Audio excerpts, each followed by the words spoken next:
Allahabad high court ने मस्जिद पक्ष की ओर से दाखिल रिकॉल अर्जी की खारिज। एक साथ सुनवाई का रास्ता हुआ साफ। बता दें कि इलाहाबाद हाई कोर्ट में मथुरा विवाद से जुड़ी याचिकाओं पर एक साथ सुनवाई का अब रास्ता साफ हो गया है। इलाहाबाद हाई कोर्ट ने मस्जिद पक्ष की ओर से दाखिल रिकॉल अर्जी को खारिज कर दिया है। जस्टिस मयंक कुमार जैन की सिंगल बेंच ने ये फैसला सुनाया है।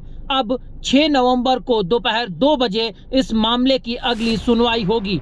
हाई कोर्ट ने आदेश वापसी यानी रिकॉल अर्जी पर बहस पूरी होने के बाद 16 अक्टूबर को फैसला सुरक्षित कर लिया था।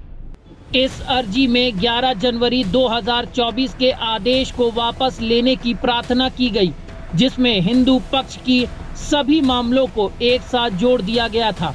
कहा गया कि इस आदेश से उनका सभी मामलों का विरोध करने का अधिकार छिन जाएगा। हिंदू पक्ष की ओर से कहा गया कि मामलों को एक साथ जोड़ने से यह नहीं होगा कि सभी मामलों का विरोध करने का अधिकार रुक जाएगा। मामलों को एक साथ जोड़ना न्यायालय के विवेकाधीन शक्ति है और इसे किसी भी व्यक्ति द्वारा बदला नहीं जा सकता है।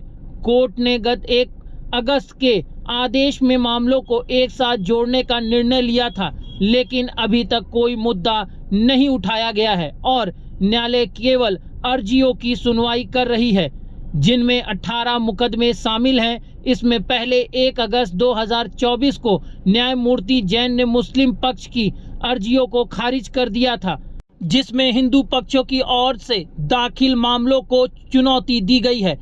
मथुरा में मुगल बादशाह और औरंगजेब के समय की शाही ईदगाह मस्जिद के बारे में विवाद है, जिसका निर्माण भगवान श्री कृष्ण के जन्म स्थान पर एक मंदिर को तोड़कर किया गया था। हालांकि मुस्लिम पक्ष यानी शाही ईदगाह प्रबंधक समिति और यूपी सुन्नी सेंट्रल वक्फ बोर्ड इस मामले का विरोध कर रही है।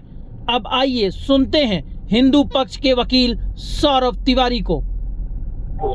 आज ऑनरेबल इलाहाबाद हाई कोर्ट ने कोर्ट नंबर 71 ने आज जो मुस्लिम साइड का रिकॉल एप्लीकेशन था वो रिजेक्ट हो गया है और नेक्स्ट डेट जो है इसमें 6 नवंबर 2 PM को सुनवाई होगी। यानी कुल मिलाजुलाकर मुस्लिम साइड का जो सूट कंसल्टेशन के खिलाफ रिकॉल एप्लीकेशन था वो ऑनरेबल हाई कोर्ट ने रिजेक्ट कर दिया है। जी, क्या ये क्योंकि इस पे नई बेंच के लिए गठन के लिए कुछ है? नहीं, ऑनरेबल हाई कोर्ट ने शॉर्ट में केवल इतना कहा कि recall application moved by the so and so parties is application number 29 is rejected. यानी कि सूट जो 15 सूट कंसोलिडेट थे उसके खिलाफ रिकॉल एप्लीकेशन अर्जी मुस्लिम साइड की तरफ से दायर किए गए थे, वो रिजेक्ट हो गया है और ये हमारी बहुत बड़ी जीत है। और सबसे बढ़िया ये दोनों पक्षों के लिए बढ़िया है कि ये ट्रायल साथ में होना चाहिए था शुरू से हम लोग।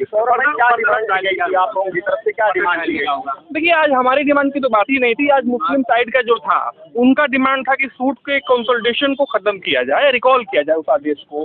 तो बहरहाल कोर्ट ने उनके एप्लीकेशन को रिजेक्ट किया है और हमारी जो डिमांड ये थी कि अगर एक साथ ट्रायल होगा, मानता हूँ कि कोई सूट का फैक्ट थोड़ा प्रेयर थोड़ा बहुत हो सकता है, लेकिन ओवरऑल काफ़ी आइडेंटिकल है, प्रॉपर्टी एक है, तो इसमें सूट को कंसोलिडेट होने पे टाइम भी कम लगेगा, ट्रायल के लिए भी सहूलियत होगी, कंट्राडिक्टरी ऑर्डर भी नहीं होंगे। तो बहरहाल ये जो है एप्लीकेशन रिजेक्ट हो गया रिकॉल एप्लीकेशन और ट्रायल जो है अब साथ ही चलेगा सारे सूट का 15 सूट का।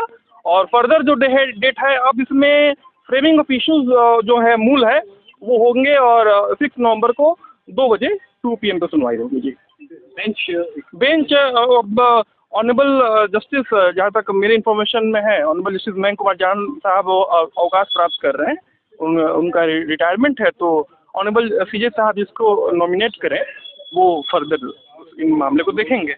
जी, क्या ये माना जाए कि अब ट्रायल पे कोई प्रभाव नहीं पड़ेगा क्योंकि रिजेक्ट हो गई है? अब देखिए वो जाएंगे ऑनरेबल सुप्रीम कोर्ट जाएंगे, वो तो उनका राइट है, उसमें हम कुछ नहीं कह सकते। लेकिन बहरहाल यहाँ अभी कोई स्टे नहीं है। फर्दर जो है फ्रेमिंग इश्यूज किसी भी सूट के लिए, सिविल वाद के लिए वो जरूरी होता है, वो अब होंगे और विदाउट इंटरप्शन हम यही चाहते हैं कि प्रोसीडिंग आगे बढ़े। जी, थैंक यू सो मच।